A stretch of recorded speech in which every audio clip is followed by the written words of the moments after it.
Motion to close executive. All in favor? And then move forward with the budget work session. Just wanted to.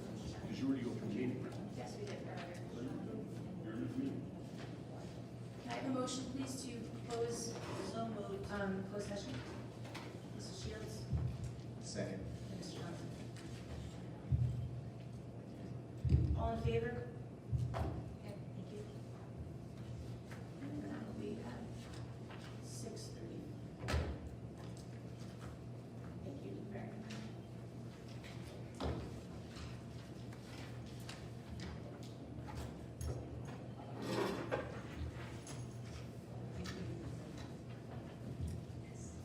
Okay, so let me start off with the yellow pages.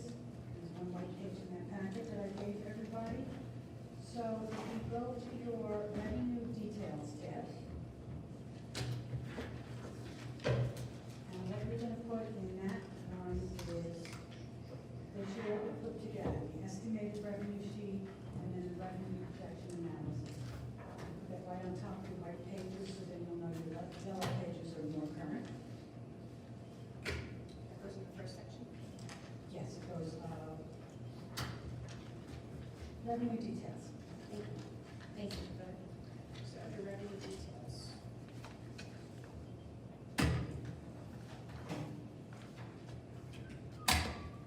Next, if you flip to capital reserve tab, you have a white sheet that goes in it. Everybody like on that? Okay. First section. And now?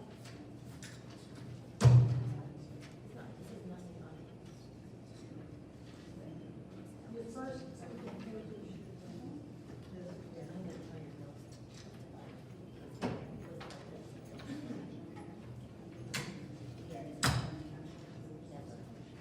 okay, the white paper, capital reserve, it goes in that tab, the capital reserve analysis, there's already a white sheet in there that kind of said, placeholder will give you something. That's why I printed it again in white, because it's not really replacing something that had numbers on it, it's just replacing that sheet. The next tab you're gonna go to is summary. And you should have a one sheet called budget projection fund summary. So you put that right on top of the existing one, this is the updated numbers. Everybody with me? Okay, and the very last bunch of papers you have, flip all the way to the back to Fund 12. And that goes right in on top of what's in Fund 12. It's the projection report, and then it's the projection analysis. So it's a total of 3 pages.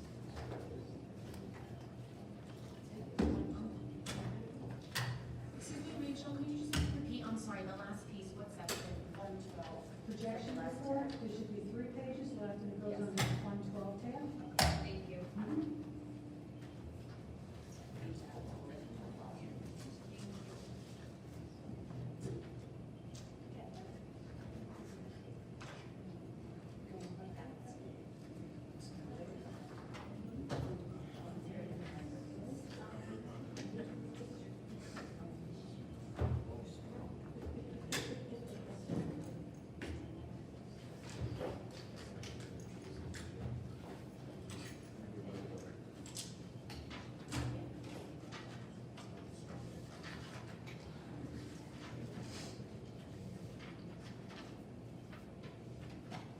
Ready?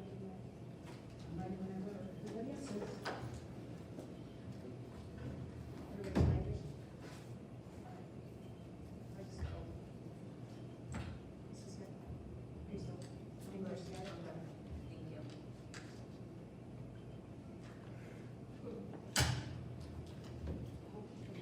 Sure. Okay, welcome everyone. At our last budget meeting, we talked, you addressed our goals and how the budget aligns to goals. Could you please do a brief recap? Sure. Good evening, everyone. So just to start, in building this budget, and I want to acknowledge Mr. DiCarlo for months of really thorough and strategic work, working very collaboratively across all of our departments, including our school leaders from day one, on building this budget to ensure it's as strategic, as efficient, and make some really smart investments. And from the beginning, we were guided by the board and district goals that we adopted last summer. The first goal focuses on academics and instruction, and there are a few elements in that goal that this budget serves to make further investments in. The first is balanced literacy. When we first launched balanced literacy almost a year ago, upon launching it, we made a multi-year commitment to our community and to our staff that we would continue to implement a balanced literacy program in all 5 of our elementary schools that included job-embedded professional development and continued investment in new resources. This budget includes both continued job-embedded in professional development and new investments in additional resources. Let me be more specific on some of those resources. One of the most significant is a shift in our running record assessment, which is the assessment where our teachers use to assess students' reading levels and match them with just right books. This past year, we used as a 1-year measure the DRA2. Next year, we'll be implementing Fonis and Pinnell running record assessment system K through 5 in all 5 of our elementary schools. The training for our teachers has already begun on those assessments and will continue into next year. The reason that is such a significant shift is within the context of a reader's workshop, much of the individualized instruction takes place when students are doing their independent reading and teachers are meeting either in small groups or conferring with students one-on-one. The Fonis and Pinnell assessment will provide our teachers with a much stronger starting point with understanding which students on which levels need which type of feedback. It's a much more precise assessment than the DRA2 is. And so we're very excited that we have the resources to invest in both this assessment and the professional development for our teachers so that they continue to learn what it means to be a great reading teacher.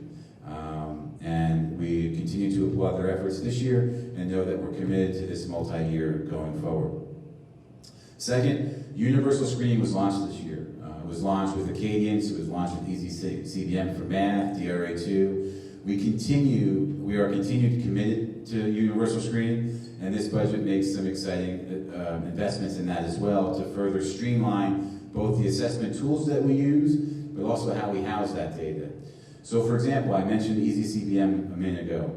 Similar to DRA2, Easy CBM served us well this year, but we're making some new investments next year on new assessment tools for our universal screening related to iReady, which is not only more user-friendly, it's more comprehensive than the Easy CBM assessment has been. And so that's one thing that we're super excited about. Alongside the iReady, this budget does invest in a brand new math curriculum series, K through 6, for all of our schools next year. The intention being we'll launch in 6th grade and then over the next 2 years roll that curriculum program and those resources up to 7th and 8th grade over the next 2-year period. So again, very significant new initiatives that we'll be launching next year. The other piece I should say as an evolution of universal screening, one thing that we did this year, in this year's budget, was we invested in reading specialists in all 5 of the elementary schools. So every elementary school had at least 1 reading specialist and 1 academic intervention teacher. As a result, based on the universal screening data, they were able to provide significant interventions during the school day. However, many of those interventions were given to students 2 or 3 times per week in a pull-out situation. They're either pulled out of another content area course. We've been working, thanks to Mr. Higgins' leadership, we've been working with our principals over the last couple of months to prepare a more common schedule across all 5 elementary schools that will allow for an innovation/intervention period, where rather than pulling students out, there's a moment in the day where all students are receiving something different. So our intervention students, for example, aren't required to necessarily miss another area, but during that intervention period, both the academic intervention teacher, the reading specialist teacher, are working with students who've been identified who need specific intervention. And here's the big piece. And we will have one full-time library media specialist position in every elementary school as a result of this budget. That LMS position provides us with the resources, so on the other side of those interventions during that intervention period, we have the opportunity to teach a more progressive, a more technology-based, design-based curriculum. And so we're excited about that. So to be more specific, this year's budget included a 3.5 FTEs for LMSs that are shared across all 5 elementary schools. This budget includes 5 FTEs, so it's an increase of 1.5 FTEs for library media specialists going into next school year. And we see that as a very strategic increase because it supports not only a new exciting curriculum that is in the process of being written, but it also supports the universal screening in a way that we think will make it even more effective going forward. And then there was also funds in this budget to invest in a new platform for data warehousing. A data warehousing platform that we think will be even more user-friendly, be one-stop shopping for our teachers, where all of these different data points that we're collecting roll up into one user-friendly place. And that will streamline their ability to do better data analysis. And then last, and probably for me personally most exciting, we continue to invest in classroom libraries. So at this point, we're looking at roughly an allowance for each elementary teacher of about $400, where we'll provide them guidance about what books to purchase at which grade levels, how to get more nonfiction books into our classroom libraries. But different from a year ago, where the districts controlled this essentially pretty tightly, we see this being a more of a collaboration so that classroom teachers who know their classroom libraries best have much more of a voice in deciding which titles they're purchasing with the funds we've set aside for them. So those are some of the most significant investments related to goal number 1 around balanced literacy and academics and instruction that this budget supports. Let me pause there. Mr. Higgins, anything to add? No? Okay. I can take questions before I go to goal number 2, or? I just want to clarify the next year's academic intervention period. While those children who need that intervention will be taught, the others will be going into a library or something similar to that and working on something specific. Correct. So will those other children who are participating in our intervention, will they have access to that as well? They will. A lot of them will be determined based on the tiers. So the other initiative that was launched alongside Universal Screen this year was RTI, where we are now able to better understand what a tier 1 is defined as, a tier 2, a tier 3. The higher up the tiers, the more frequent the intervention, of course, will be. With really the highest intervention acceptance significant areas of need is 3 times a week. So those other 2 times, those students will be experiencing that curriculum. If it's just twice a week, then those other 3 times they'd be experiencing that curriculum. So that's every single day that will be happening. Yes, that's the way we're envisioning it this time. And credit to our principals and Mr. Higgins. They have been collaborating on this for about 2 months. And I followed up on personal check-ins, and there really seems to be synergy across all 5 schools about what this could look like. I don't want to, obviously, have you comment on something that may not be completely finished, but do we have any idea how long that period will be? We're roughly looking at a 30 to 40 minute period. 30 to 40 minute period. Okay, so something a little bit more robust than, Yes. okay. Thank you. Sure. The period in which Mrs. Messick was speaking of, that rotates throughout the day for the grades? Yes. Yeah. So you can sort of see a world where it happens for one period at first grade, and all of those first graders are having that experience in second graders. So we can kind of put all of our resources to that first grade each day for that time period. Excellent, thank you. Sure. I can go to goal 2.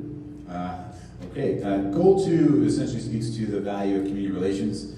And so, for example, this year we believe we made some significant strides in managing our website to have more frequent updates, and doing our best to ensure that we're getting regular communication out to our families. This past fall into winter, The strategic planning forums that I hosted were our most intentional way to ensure that we had regular community engagement. While we don't envision community planning forums next year because we'll be implementing a strategic plan, they'll be substituted by some other form of superintendent engagement piece, whether it's breakfast, coffees, lunch, or evening events. We're still committed to ensuring that there's regular opportunities for myself and other senior leaders to engage with the community throughout the year to ensure that there's a cycle of feedback throughout the year. The other investment, though specific to the budget, the other investment that the community relations goal is supported by with this budget is an expansion of family nights. We're continuing to be inspired by the excitement in our community for family nights, and so we want to do more of them next year, and we envision a world where there's a series that are launched at the beginning of the year, so there's more and more opportunities for our families to come out and experience our curriculum. It's really been inspiring to how well our community responds to those, so we see those expanding. Another significant new strategy around community relations that is supported by not only this budget, but is on tonight's agenda, is a new partnership, a partnership with an organization called Aptitude. And so this partnership is evidence of our desire to shift part of our communication strategy from what has been to this point mostly focused on web-based, even though we do have an app, but to a much more mobile-based strategy for communication. In our current situation, we have a beautiful website and we have an app. They were both built in a bit of a silo situation over the last 2 years where they both are functional, but they don't talk too well to each other. And the back end, our current vendor for our current website has significant restrictions on the back end use of our website. The reason that's important is we are blessed with some pretty talented tech savvy educators in our district. And their hands are a bit tied with how our website can be currently used. And so with Aptitude, we are going to embark on a planning process where we actually build both an application, an app, and a website in synergy. And we anticipate a launch of sometime this summer of both a new app and a new website that will further our goal of community relations, our goal of communication, and our goal of continuing to brand all the great work that's happening in our district and in the community. The reason we feel this is an important move and investment is twofold. One, today, most people are interacting with content on their phones, not so much on laptops or desktop computers anymore. And so we feel like the best, if you build it, they will come. If we build a really user-friendly app, it'll increase our traffic and our users, and thereby we'll be better able to communicate. And then second, from a fiscal perspective, it's essentially budget neutral for the next 2 years and then becomes a cost saver. And so we are sensitive to the idea that we did recently invest as a community in a new website and an app.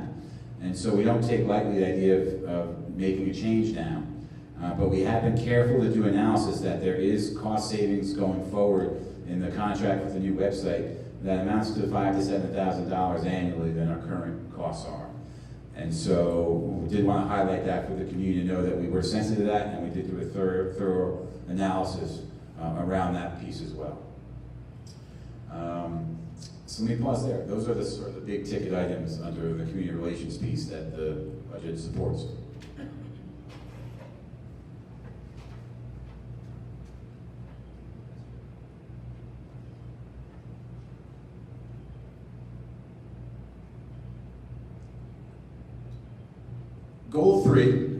Goal three speaks to not only character education, but facilities and beautification projects.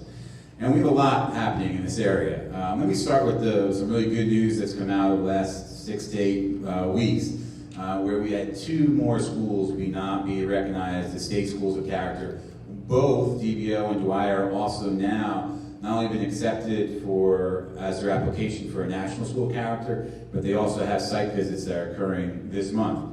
And so over the last 18 months, due to the work of our teachers and our school leaders, in partnership with our families and students, we've made some great great progress around our character education programs. And so going into next year, we see ourselves, and while this might not be solely a budget item, but it's going to be a significant priority for us, doing all the work needed to try to become a district of character, which would be a really nice win for our community. So I did want to highlight that because that does relate specific to this goal. It does relate to our core values of heart and how we're continuing to implement those core values.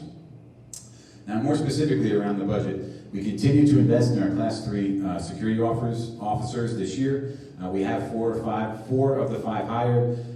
We do know there are at least 2 applicants that are being considered for the 5th, so we remain optimistic that we will fill that 5th slot.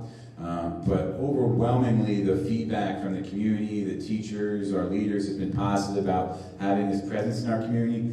I think the Year 2 initiative, there's opportunities to be more strategic about how they're combined in the community and how they're utilized in the community. At each of our elementary schools in particular. So this budget will continue to support their presence and our investment in the security of our students and our faculty in all of our schools by having them present. We also have resources set aside to continue to invest in installing new security cameras to ensure that as many spaces in our elementary schools in particular we have eyes into to ensure the safety of our students and our staff, and that is also supported with this budget. This budget also supports some significant improvements over the next 12 months, much of which will begin to play out and hopefully finish by the end of this summer. I'm starting to refer to them as the Big Five. So we are set to take both DBO and Stony Brook offline this summer for very big and significant parking lot projects that we are very close to being ready to go out to bid for, and there's a lot of excitement around them. In particular, we were super excited about the news on the plans for the DBO project, which now will include significant new parking spaces for the community, which I think will be a really nice win. That's been really great. And the Stony Brook plans do include a complete redesign of the stairwell that goes from the parking lot to the school, so that not only is more appeasing to the look, but also safer on the way down and on the way up. So those are 2 very big projects that this budget will support. Third, we have been updating the KDM community in particular about the water treatment system and some of the challenges that we face there. We're working closely with New Jersey Department of Environmental Protection to gain from them specific guidance from a third-party engineer about the best way to redesign that water treatment system. They do know and are aware that the window we have as a school system to do that type of construction is just the summer months. So we are hopeful that they will provide us with that guidance by the end of this month so that we can begin the planning for a project at KDM that will include a redesign of the water treatment system that will ensure all the treatments of the well water at KDM exist at point of entry and not at point of use, which will bring us completely in compliance with the modern day regulations related to that issue. Those are the 3 big projects. A 4th project that we are partnering with the Dwyer community on and the Dwyer PTA is the installation of a playground that's designed more specifically for 3rd, 4th, and 5th graders. We've recently gotten a lot more information about what that design should look like, the PTA's commitment to not only paying for the materials for that playground, but also the installation of that playground, which we very much appreciate. We've recently contracted with our architectural firm to come online to ensure site survey is done appropriately and all the permits, if needed, they will help us to secure. So we're excited about that project. And then 5th, this is an important project to highlight, but it is not a project that will be funded out of our budget, which is a win for us. As some may remember, we had 4 gym floors that did not take to the refinish this past August and had to sort of be patched over to get through the school year. Well, that contractor for that product had committed to do a complete refinishing of those 4 gym floors this summer. And so they are prepared to come online. The 4 gym floors are the gym floor at KDM, gym floor at DBO, and the 2 gym floors here at Copeland. The timeline that we're anticipating for those projects is to actually launch them the middle to the end of July so that the KDM and DPO projects can be completed by the end of July, which will allow us to then come to Copeland and complete the projects at the end of summer school, so that there are no students in the building, which will then allow them the week to completely redo the floors, and it should be at least 2 to 3 weeks for the floors to settle, if you would. And so those are the very significant facility projects that are on tap for most for completion by September, candidly. The playground at Dwyer, and speaking to the Dwyer PTA last night, I did say that while we will do all we can to have a first day of school target, there are some things that are still a bit out of our control, but we will act with urgency in hopes to have something in place there by the fall, if not sooner. So happy to take questions about them. I just have a timeline question. So are we fully in communication with the municipality for their summer rec program so that they're aware of what sites we actually have to offer and what we don't? Because they go online for registration at May 1st. So we have been in a couple of conversations where we've been really definitive more recently is about KDM not being available. And that's really the big hit for them because they and we want services to be on the north side of town. Our counsel then was to try to maybe look at the Christ Church. I haven't heard back, don't know that they would ever, I can always reach out, but I don't know if they would necessarily come back and say where they landed on that. But we were definitive about not being able to promise that KDM would be accessible given the gym floor issue, but even more importantly, just the water system is such a priority for us. We have done a walkthroughs on our end to ensure that Birchwood can co-host both ESY programming and the rec programming, and we have verified that we can. Ms. Lewis has been over there a couple times and walked the building, and we've identified the rooms we need, and then we know we can offer them the gym space, an additional space in that area if needed on rain days, and then as you all know, we have plenty of outdoor space for them to utilize. So Birchwood will be cohabitated by both our ESY program and the rec programs. Dwyer, what I mentioned to the PTA last evening was because of all these other projects, we can't afford to also take Dwyer offline for rec programming. And what I said to them, that's why there may be a delay in when this project can start in terms of, not wanting to have kids on site and a significant construction project happening. If there are things we can do to prep that land safely while kids are on site, we'll certainly explore that. But we expect Dwyer to be online for that piece as well. And then specific to Copeland, we are actually for ESY, it will be split this summer. Middle school ESY will happen here in Copeland, which I know hasn't always happened in the past. And then we will have our other academic programs housed here at Copeland as well. So we can offer them 1.5 essentially. The rec programs, 2 sites, two full. They're getting full Birchwood, cohabitated, and they'll get full Dwyer. Okay.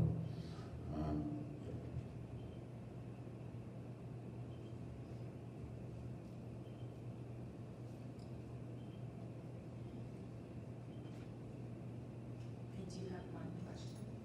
One question from Mrs. DeCarlo. In the news recently, they talked about the governor using the wrong numbers. Does that affect us? No, it only affects Pemberton Township, is the only township town in New Jersey that will see different state aid numbers. I'm very glad to hear that. Thank you. Anyone else?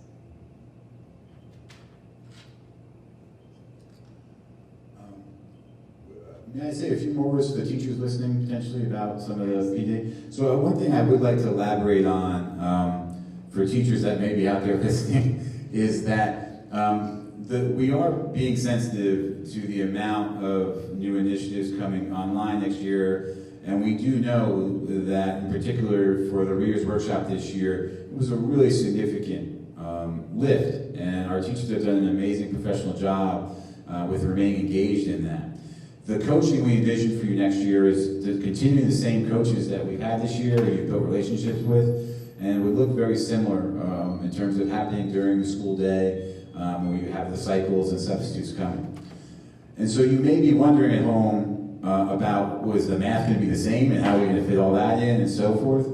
And so the answer is it's not going to be the same. What we're envisioning is really those first 2 days back, having as part of your convocation, your introduction to the math series and that PD there happening. And then a couple touch points throughout the school year, potentially. And then, though, we're also envisioning, with the math side, a bit of a different approach where we see a 3-year, 4-year commitment with an organization where we're going to send a teacher per grade level out periodically throughout the year to get training on high-quality math instruction, not specific to a math program, but specific to best practices around math instruction. And we see that being a multi-year commitment, but that being something that, you know, is spread more thinly across the grades, so it's not like everyone feels that they are getting that all next year. So we're trying to be more measured in our approach there as well. Yeah, so let me just share that for those that may be wondering.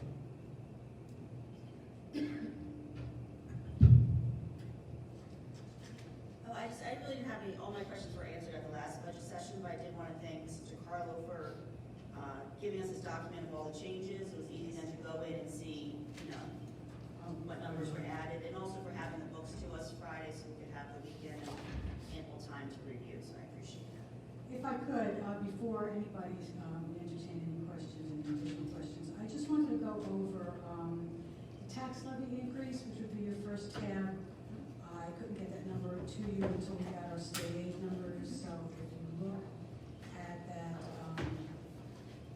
bottom right-hand corner, you'll see that our general fund, which is our tax levy that we have a 2% cap on, we're going to 1.92 for 2021. And then there's additional monies for debt service. That is not included in the 2% tax levy cap because that was a bond that was voted on by the voters years ago, so we have to pay it back every year. We do get debt service aid from the state that offsets some of that cost. So with the two of them together, we end up with a total of 1.99. That's including the debt service. When you ask, when you talk about a school district and what their tax levy increase is, though, it would be the 1.92. The debt service could put you over 2% and you would not be out of compliance. The debt service is the debt service that was voted on years ago by the taxpayers of the town, and now we're just paying it back as required. So the bottom right-hand corner, when all is said and done, they reassessed the average home value, which is now $349,075, and all the way over to the right, this budget will net a tax increase of $5.65 a month. So that's where we stand as far as the tax levy.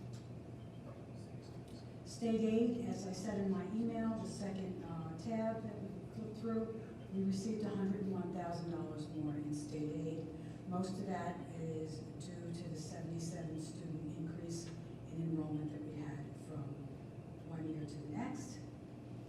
And then just the revenue details, I'll give you a quick overview of that. The third tab, your first yellow sheet. If you look down the 2021 column, it just runs the local taxes to be voted, 47,057,567.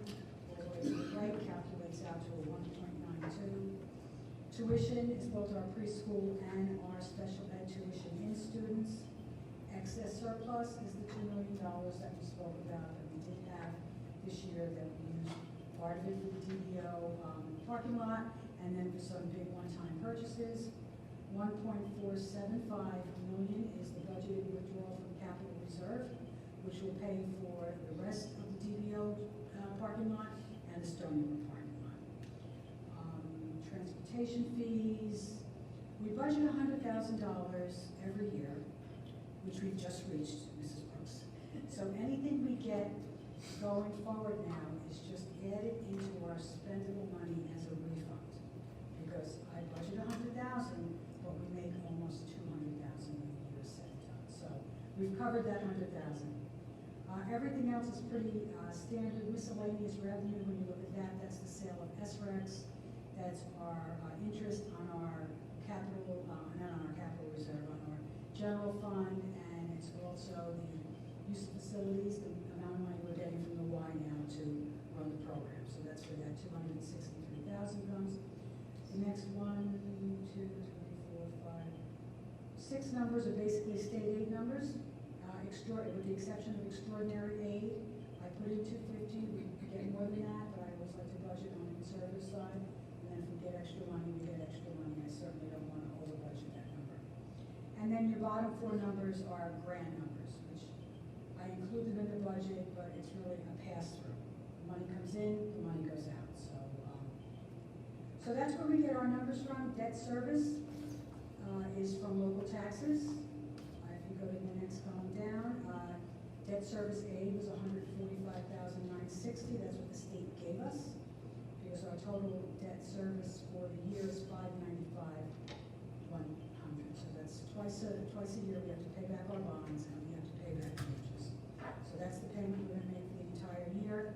$145,900 the state gave us, $449,000 we have to get to our budget. So for this year, our grand total is $56,095,387. So that's basic. So I just wanted to go over that a little bit, so you just know where the numbers are.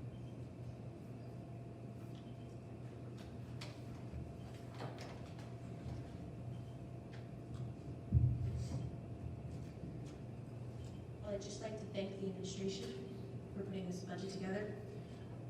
That it is a fiscal representation of our goals, and I greatly appreciate you bringing attention to that. I appreciate the time and effort everyone put into this. Thank you.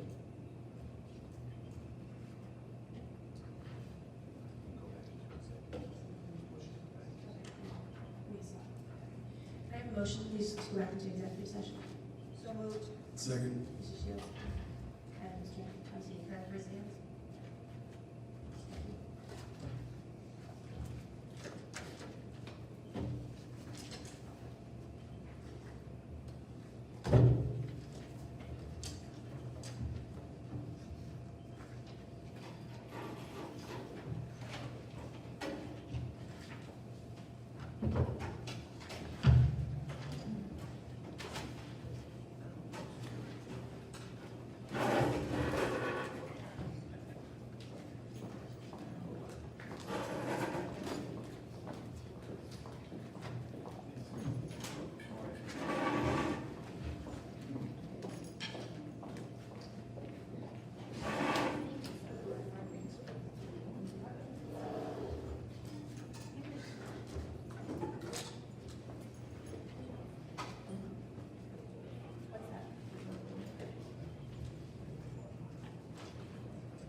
Mrs. Smith? All in favor? Please stand for the Pledge of Allegiance. I pledge allegiance to the flag of the United States of America and to the republic for which it stands, one nation, under God, indivisible, with liberty and justice for all. Good evening, everyone.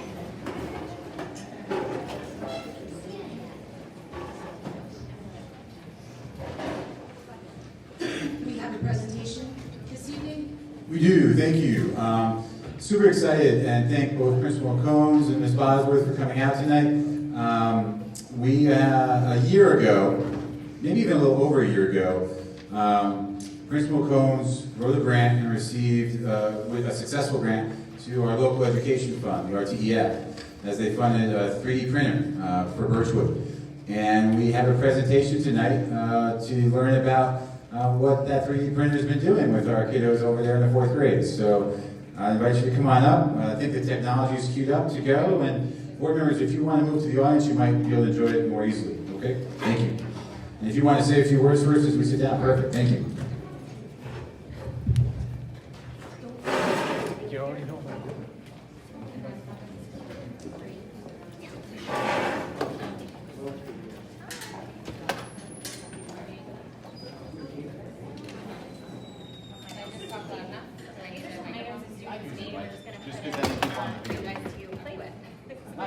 Not that there's anyone watching. No.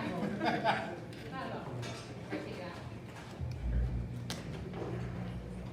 I'm usually loud enough without the mic, so I don't even know how to hold it or what to do.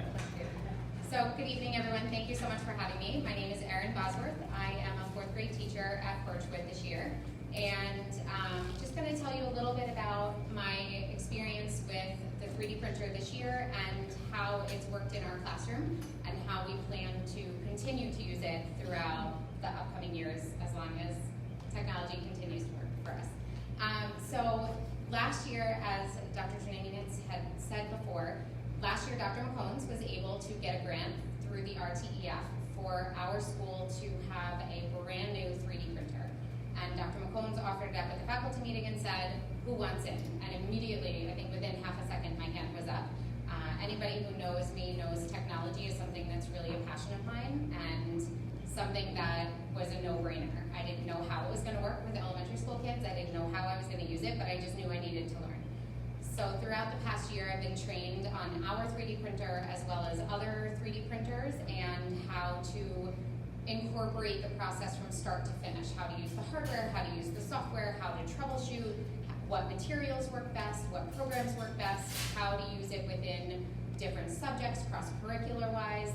We even wrote a proposal for Texpo down in Atlantic City. 3D printers were not the hot topic this year, so unfortunately we didn't get picked, but we're ready for next year. We thought it was going to go. So when I approached it with my students this year, I again wasn't really sure. They're young, their brains know technology beautifully, but their brains work with instant gratification. Things flash immediately and instant downloads, and 3D printers are not that way. It's really a learning process. And when we've spent the past few months kind of learning about it and working through, and it's been a learning experience, to say the least, some good, some bad. And my students and I decided to put a video together to perfectly summarize from their point of view what it was like trying to use a 3D printer. I have a couple samples scattered throughout the table for the board members to kind of play. I also have a bag of our epic fails. This is called the failure bag that we proudly hold on to as a reminder. So you'll see some of that in the presentation in the video as well. So enjoy.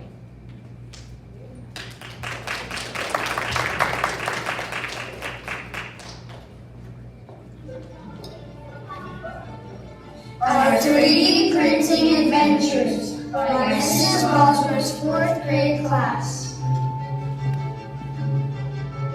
Last year, Birchwood School received a grant to purchase a MakerBot Replicator Mini 3D printer. Several teachers were trained and encouraged to begin allowing students to explore the world of 3D printing projects. Our class was thrilled to have the opportunity to learn all about how 3D printer works and how it can be utilized to solve problems. We picked partners and began brainstorming ideas together.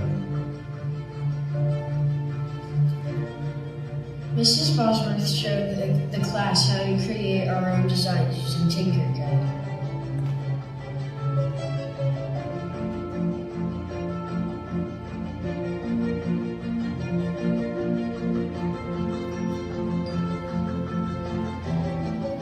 While in Tinkercad, some students modified basic shapes and letters, others created their own designs.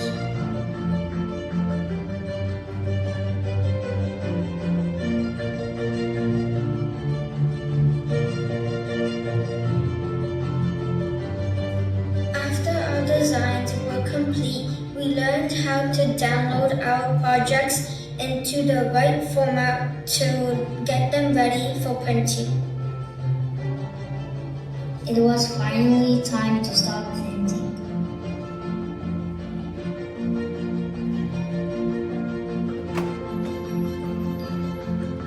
One of the biggest lessons that we learned throughout this process was, if at first you don't succeed, try again.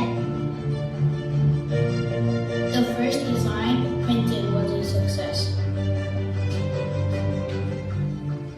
We tried printing many different projects. Unfortunately, not all of them were successful.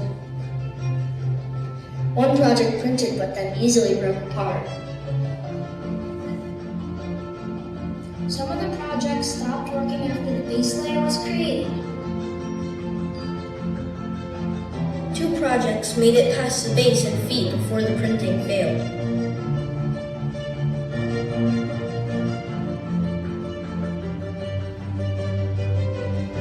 After all of those failures, we didn't give up. We figured out that adding double-sided tape helped the project stick to the base plate.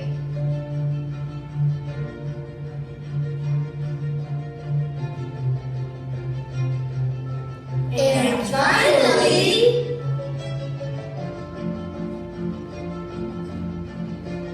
success!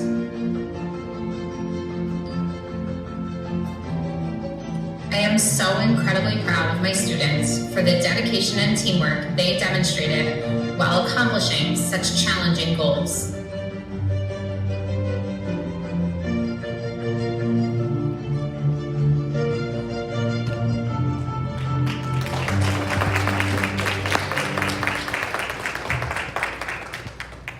So thank you for watching our little video. The kids are really, really proud of themselves, and honestly, to say that I'm impressed with their ability to really take this and run is a complete understatement.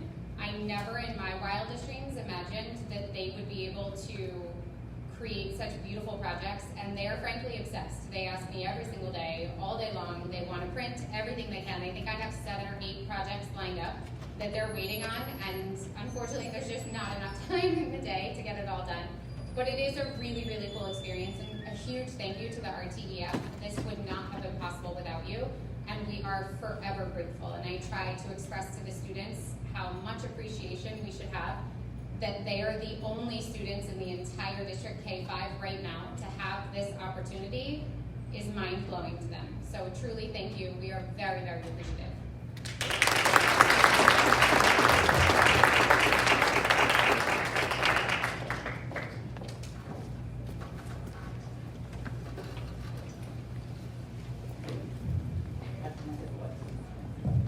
So as the board members come back up, if I could also just add a few words, and just one additional round of applause for Mrs. Bosworth.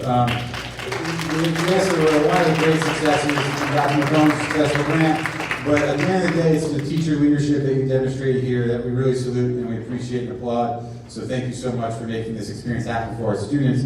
And then I'd be remiss not to acknowledge they're in the audience. Lisa and Michelle, would you mind standing in the back, your RTEF leadership, and thank them for all they do.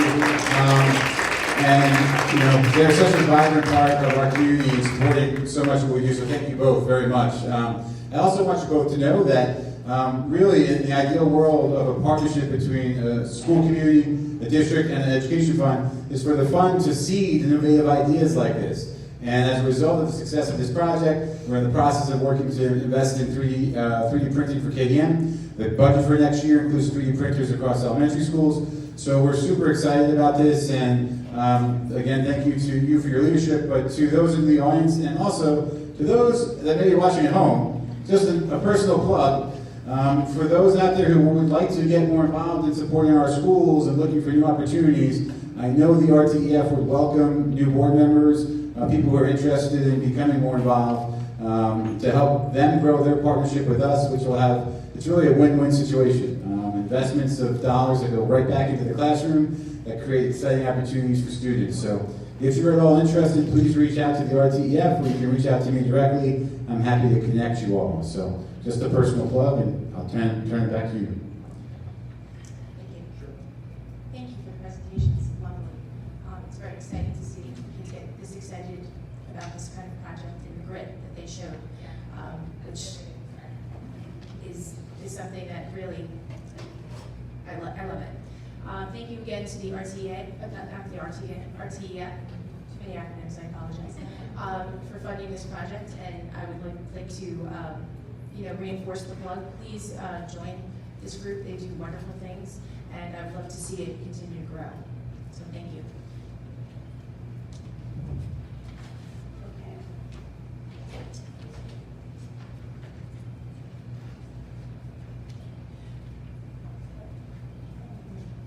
During the course of the board meeting, the Rockaway Township Board of Education offers members of the public an opportunity to address issues regarding the operations of Rockaway Township Public Schools.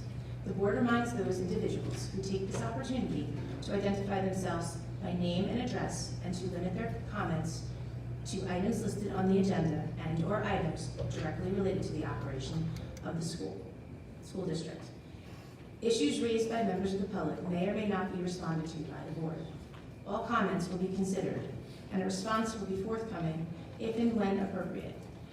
The board asks that members of the public be courteous and mindful of the rights of other individuals when speaking. Specifically, comments regarding students and employees of the board are discouraged and will not be responded to by the board. Students and employees have specific legal rights afforded by the laws of New Jersey. The board bears no responsibility, nor will it be liable for any comments made by members of the public. Members of the public should consider their comments in light of the legal rights of those affected or identified in their comments and be aware that they are legally responsible and liable for their comments.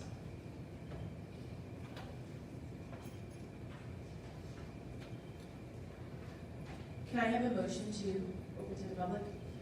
Second. Mr. Thomasini? And Mrs. Shields? Can I have a show of hands?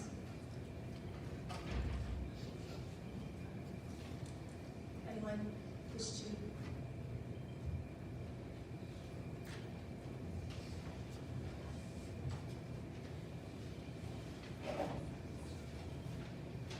Susan Sowers, 69 West Lakeshore Drive.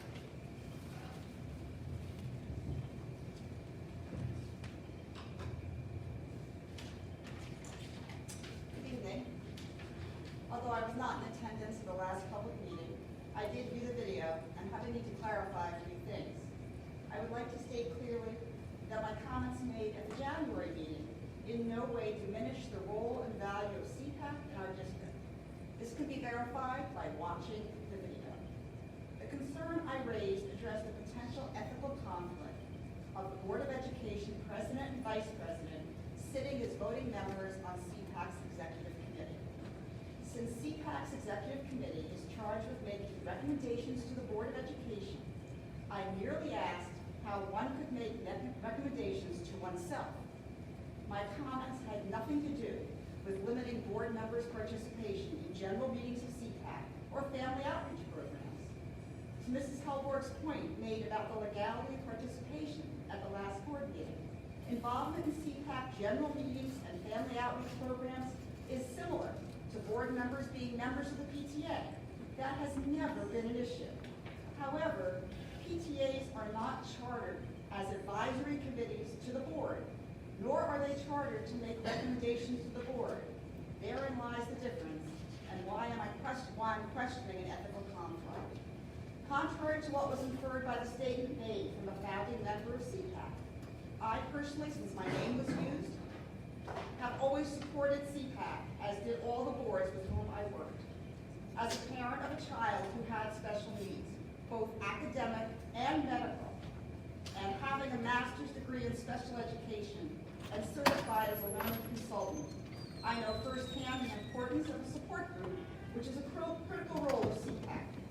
During my tenure on the board, there was always a Board of Education liaison to CPAC, who, when invited to attend CPAC Executive Council meetings as per its bylaws, did so. Per Mrs. Hellberg's comment at the last meeting, I was pleased to hear that CPAC's bylaws are being updated, because up to this point, a board member had to be invited to the executive committee meetings, just couldn't show up.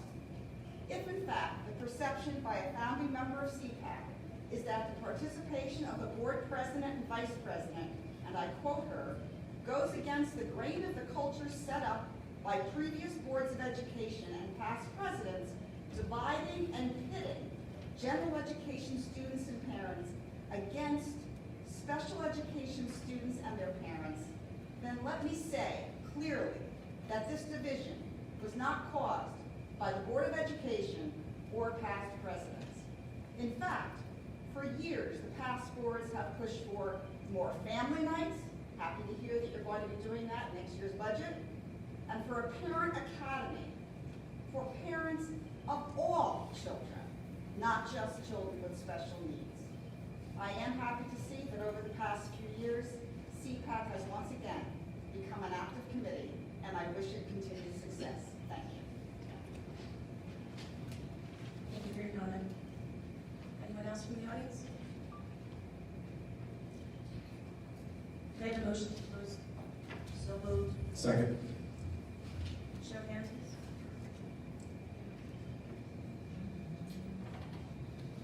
There has been no communications since the last meeting, so we'll move on to approving the minutes from the February 19th, 2020 meeting.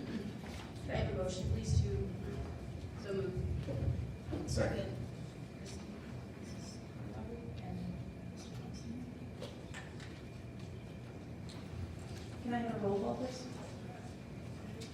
Mrs. Brooks? Yes. Mrs. Curl-LaRue? Yes. Mrs. Mezak? Yes. Mrs. Shields? Yes. Mrs. Smith? Yes. Mr. Thomasini? Yes. Mrs. Halpern? Yes. Next up, the superintendent's report. Thank you, and good evening again, Rockaway Township. I'd like to begin this evening by correcting an error I made in response to a question I received while in public session during the January 19th board meeting. On the agenda that evening was a resolution regarding the purchase of 6 new Clear Touch boards, and the question was about if the resolution was in reference to the 6 boards that were already purchased and installed at Catherine A. Dwyer, or was it for an additional 6 boards? At the time, I responded that it was for an additional 6 boards. The next day, I went to check to verify I had provided the correct information, only to discover I had misspoken.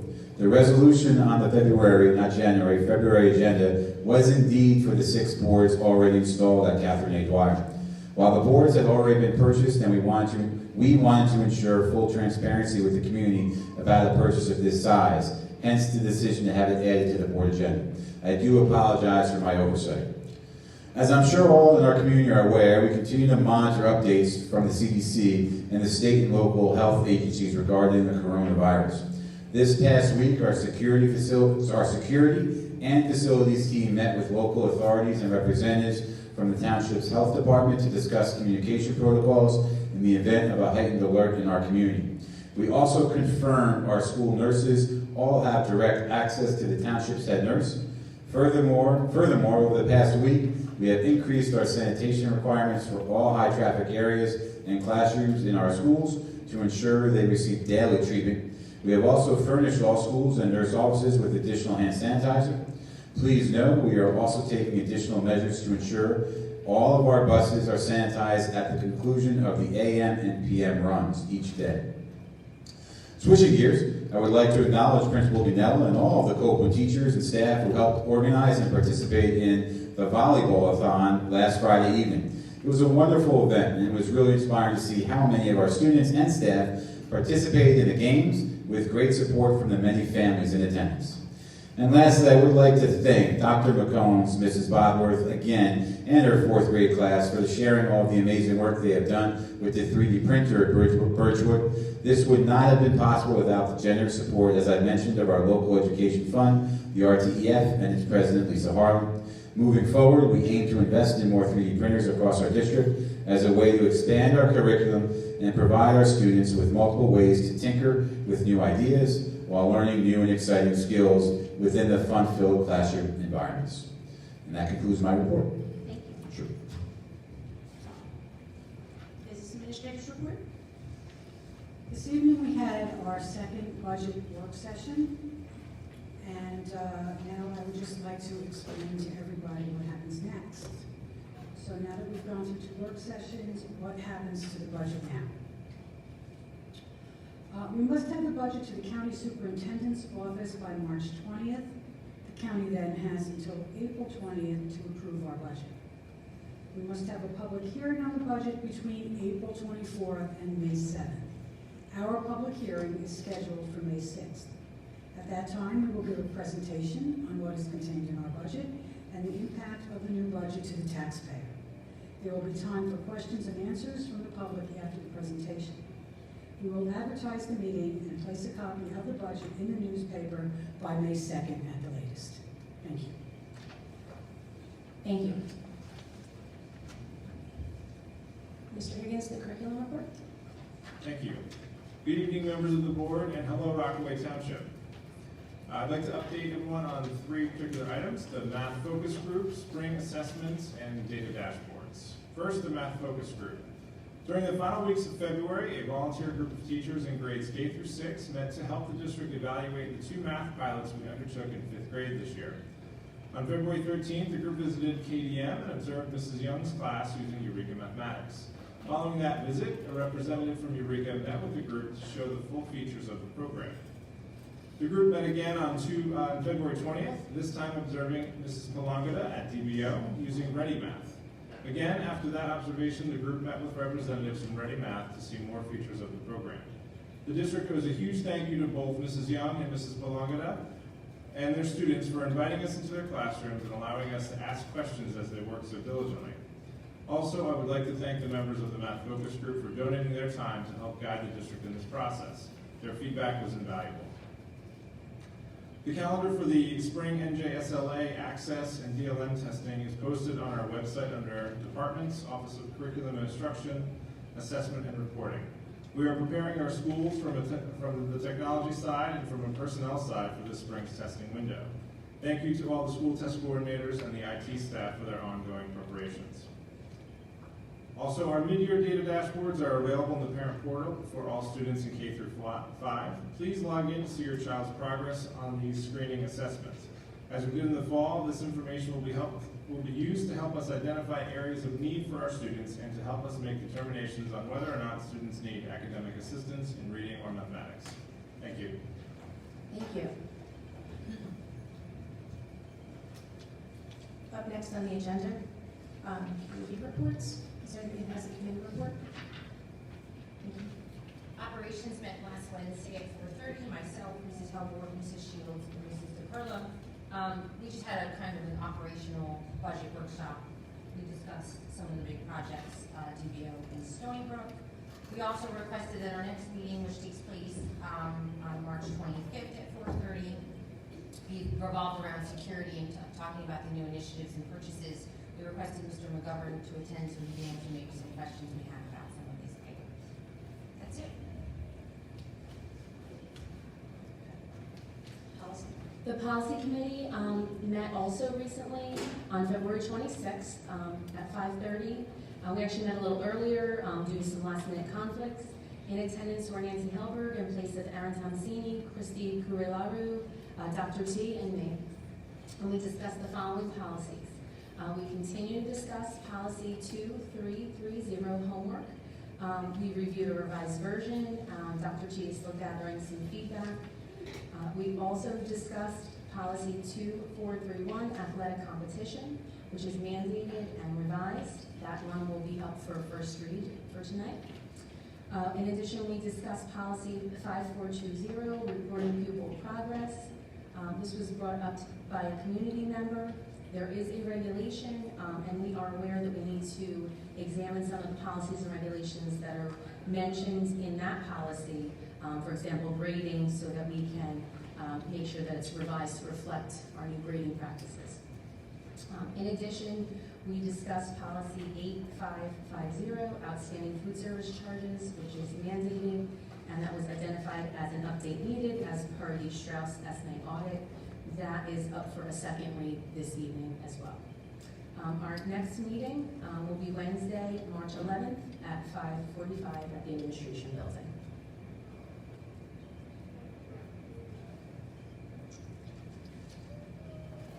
Next week, the education committee will be meeting at central office at 4 p.m.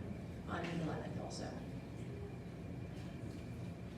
Are there any other committee reports? Yes, I'm not.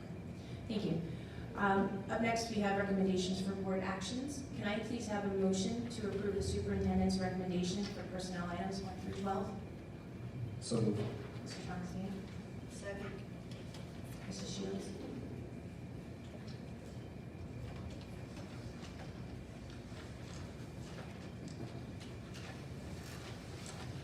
Can I please have a roll call? Mrs. Brooks? Yes. Mrs. Carlaro? Yes. Mrs. Mezak? Yes. Mrs. Shields? Yes. Mrs. Smith? Yes. Mr. Thomasini? Yes. Mrs. Hubbard? Yes.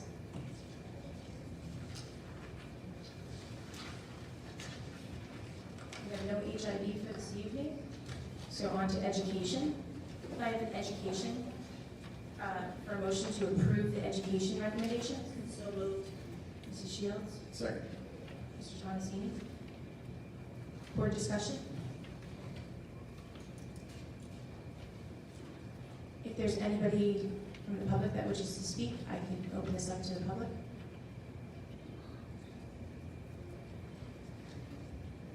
Can I have a roll call, please? Mrs. Brooks? Yes.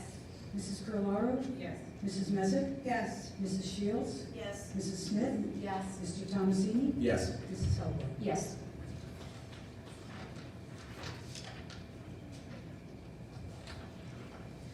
Next, special education. We have nothing in that section this evening. And then on to administration. We have 2 items. Can I have a motion for the recommendations? So moved. Mrs. Smith? Second. Mrs. Shields? Any board discussion regarding administration?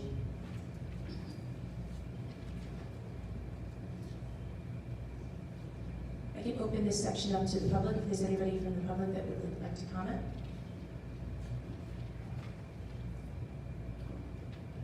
Can I have a roll call, please? Mrs. Brooks? Yes. Mrs. Carlaro? Yes. Mrs. Mezak? Yeah. Mrs. Shields? Yes. Mrs. Smith? Yes. Mr. Thomasini? Yes. Mrs. Hubbard? Yes.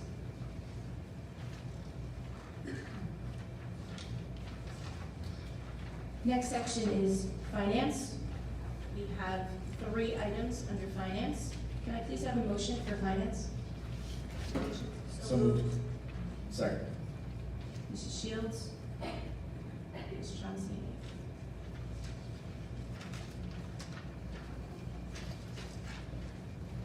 Board discussion in this section? And again, I can open it up to the public if anybody would like to speak on finance. Okay. Can I please have a roll call? Mrs. Brooks? Yes. Mrs. Carlaro? Yes. Mrs. Mezak? Yes. Mrs. Shields? Yes. Mrs. Smith? Yes. Mr. Thomasini? Yes. Mrs. Hubbard? Yes.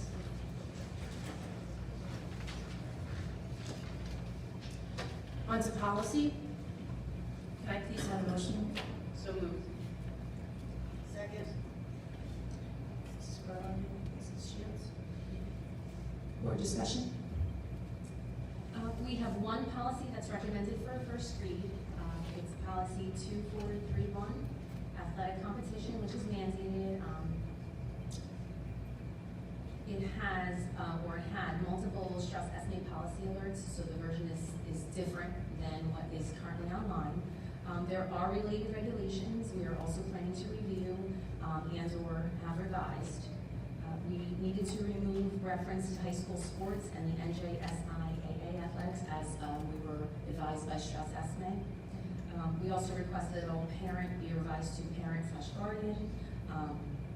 On page 2 out of 2, it appears that there's still one parent/guardian, so my recommendation is that we just edit by removing the S's, and again, it's on page 2 of 2. We also noticed that this policy cites 2 documents that shall be distributed each year. One is the cardiac arrest pamphlet, which was distributed to our student athletes, and number 2 is the opioid drug fact sheet for sports-related injuries, which will be distributed to student athletes in the future. Are there any questions on this policy? I just noticed there was still one, and it doesn't bother me that it's in there, but there's still one reference to high school interscholastic athletic programs. second paragraph. Halfway down, the first page of it. Page one, first paragraph, but are not limited to high school scholastic athletics programs.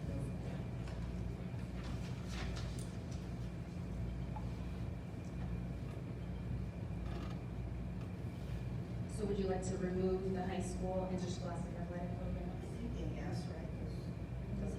I don't know, that's good for me.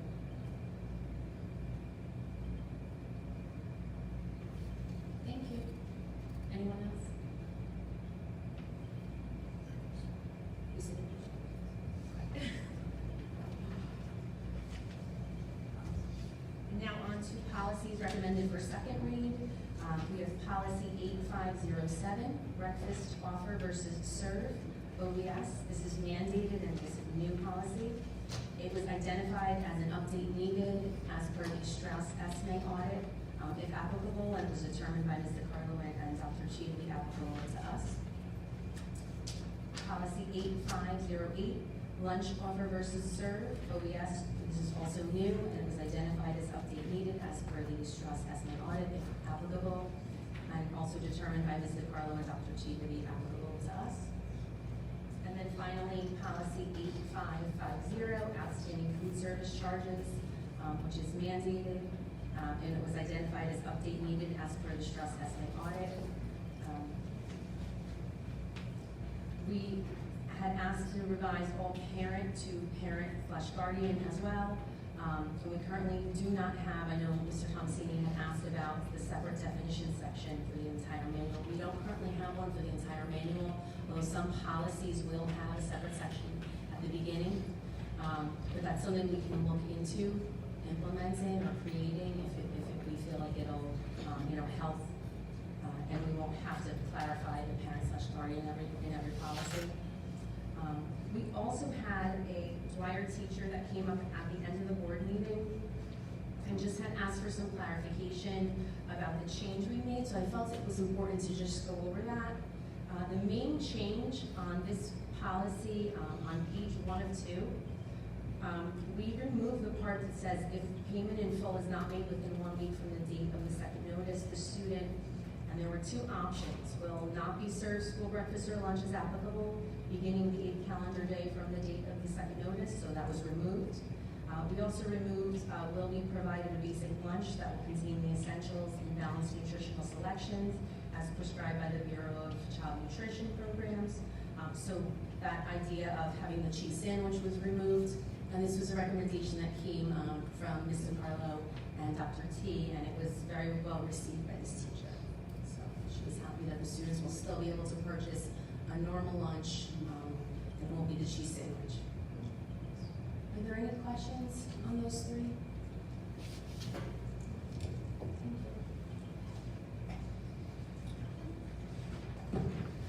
If there's no further board discussion, if anyone from the public would like to speak on policy, I can open to the public. Can I have a roll call, please?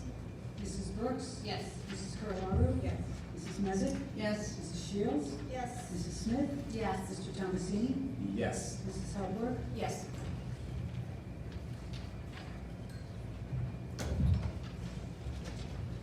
On to old business. Anyone have any old business? I just want to thank the RTA. My family and I attended the Street Majors viewing on February 20th. I did have to leave early to go to the Substance Abuse Alliance meeting, but I was told by them that they did participate in the discussion afterwards. At least my husband did. So, but he was actually very impressed with the meeting as well, and a lot of effort too. So thank you.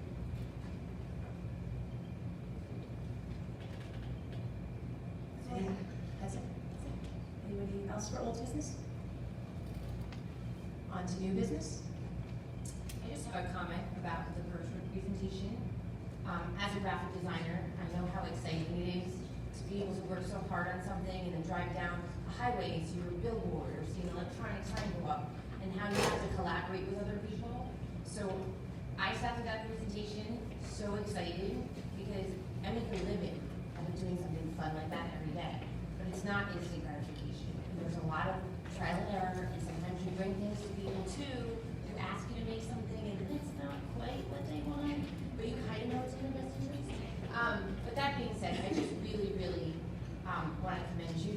also thank the RTEF, because at the end of the day, this is where it's at. We're not only teaching them about other stuff, like reading and writing, there's so many other things, and adding and using technology, and you said it perfectly. Technology is ingrained in their brain, and it's super, super awesome. And I was pumped to see you guys are using Adobe Spark. So once again, thank you, kudos, and hopefully we have more teachers who raise their hand just as fast as you and some printers. Any other new business? I'm going to be attending the county meeting tomorrow. The topic is the middle school student, so I hope to be able to report out on that at the next meeting when of my findings.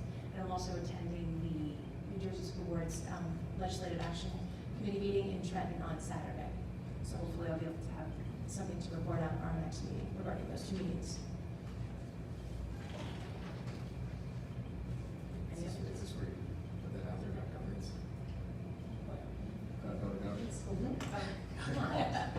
Listen, I'm still learning the ropes here. I'm not supposed to interject and say this. Governance 1 was very exciting. Not as exciting as 3D printers, but definitely it came up with some really good things, some really good speakers that came out. And one of the things I'd like to highlight is the presentation that talked about not just achievement gap, but also opportunity gap. And that's something that I think we don't reflect on enough, especially as a board. It's really easy to see that somebody fell short, but we look at it just saying it was because of achievement and not necessarily opportunity. So something that I was happy to be able to bring back and talk a little bit about with our group. Excellent, excellent. Anyone else? If there's no more new business from the board, if there's anyone, I can open for public comment.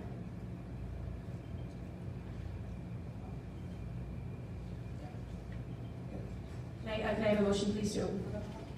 So moved. Second. Raise your hand higher, Mr. Yeah, motion. That's a good hand raise. That show hands. Come on.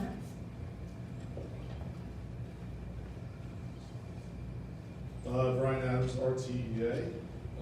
We've got a bunch of KDM teachers here with us tonight, decked out in red. This is great for everyone today. And KDM is now a kindness certified after the Great Kindness Challenge. School-wide activities include grit lessons and embracing being unique. Beautification includes student art on ceiling tiles. There were a few grants awarded, Mrs. Rupel, for fine motor manipulatives. Ms. Champagne for flexible seating and movement equipment. And Mr. Cunning for an outdoor weather station. Kindergarten and first grade completed their 100th day centers. Mrs. Hempel's class created Valentine's bracelets for children's hospitals. Mrs. Matoli's class wrote nonfiction books. Mrs. Briggs and Mrs. Riley's third grade classes campaigned for president while working on making a bill and law with guest speaker Mayor Puzio. Mrs. Cooper and Mrs. Nsinga's fourth grade students presented Google Slides for Black History Month. Mrs. Nsinga ran activities in the Star Lab for all students and taught the Girl Scouts the Pledge of Allegiance in sign language. The autism and MD classes continued their promising practice with the Snack Shack, reintroduced the Peer Buddy program, sensory-friendly assemblies, and organized the Cougar for the Day transition plan for the fifth graders going to Copeland in the fall. They are planning for April's Autism Awareness Month and their 9th annual Students versus Teacher basketball game on April 2nd, so save the date for that. Speech therapists continued their Idiom of the Week skits during lunchtime. OT and PT has set up their sensory hallway for all to use. Mrs. Van Sploy continues collaborating on Tier 1 interventions with teachers. The media teachers focused on Stick Together and the I in Kind lessons. after-school clubs including TREPS, coding and STEM, and reading exercise clubs are running full force.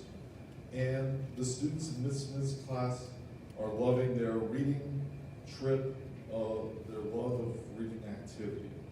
So lots of great things going on there. So thank you all.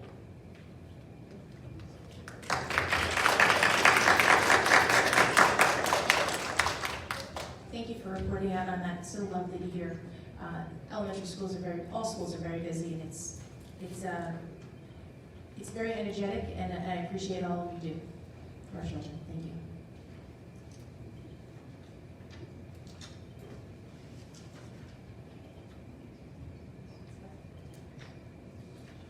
Anyone else from the public? Can I have a motion, please, to close the public? So moved. Second. Show of hands, please. Thank you.